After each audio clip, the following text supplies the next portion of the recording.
তো বন্ধুরা, আজ আমরা চলে এসেছি বাঁকুড়া রানী মুকুটমণিপুরে।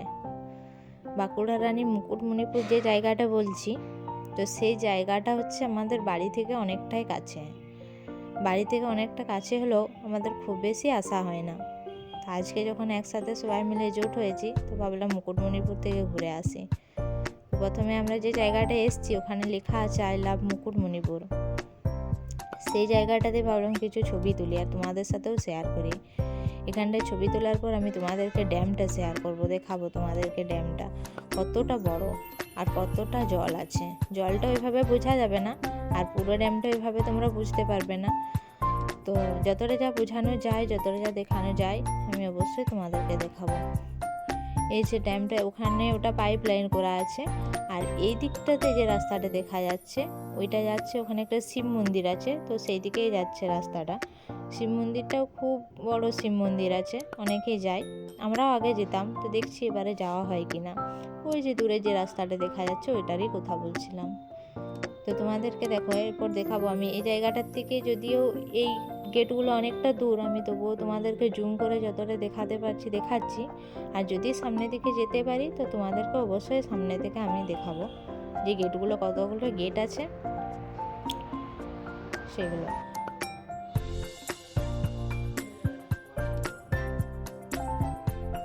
তো দেখো, এটা যখন বর্ষাকালে জল ওভার হয়ে যায় তখন এটা দিয়ে জল ছাড়া হয়। বর্ষাকালে শুধুমাত্র জল ছাড়া হয় তা নয়, চাষের জন্য জল দেওয়া হয়। তো যেটা তোমাদেরকে বলছিলাম যে গেটগুলো তোমাদেরকে সামনে থেকে দেখাবো, তো সেই গেটগুলো সামনে দিয়ে আমরা এখন যাচ্ছি।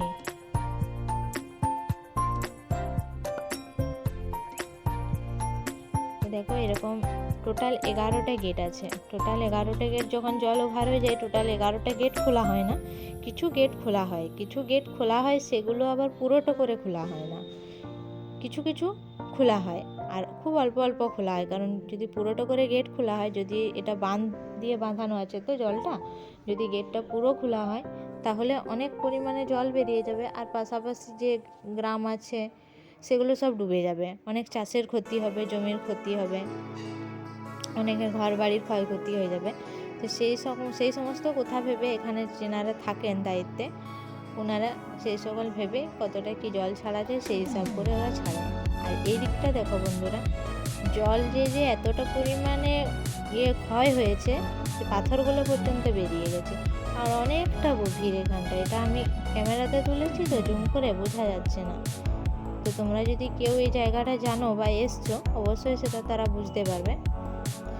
তো তোমাদেরকে এই দিকটা শেয়ার করার পর এরপর আমি শেয়ার করবো যেখানটাতে আমরা পিকনিক করছি সেই জায়গাটাকে এরপর যাব।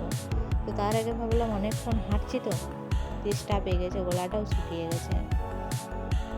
এখানে ভাবলাম একটা জল কিনে খাই, জলটা খাওয়ার পর চলে যাব।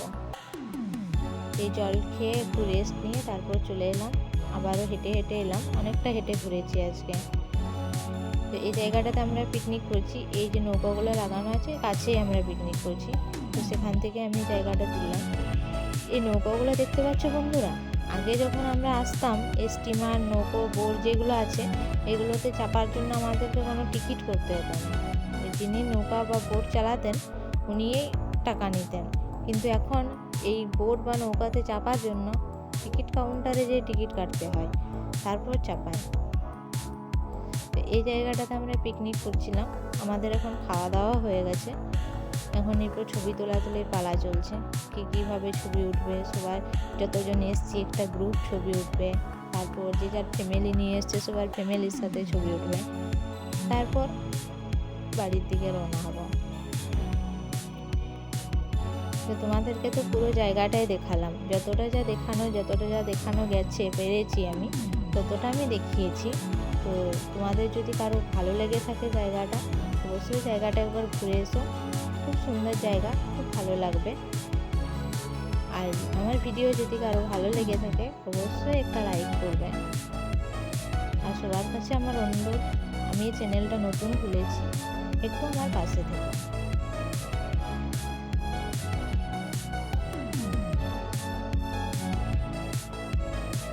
সকলে ভালো থাকবে, সুস্থ থাকবে, সাবধানে থাকবে। টাটা।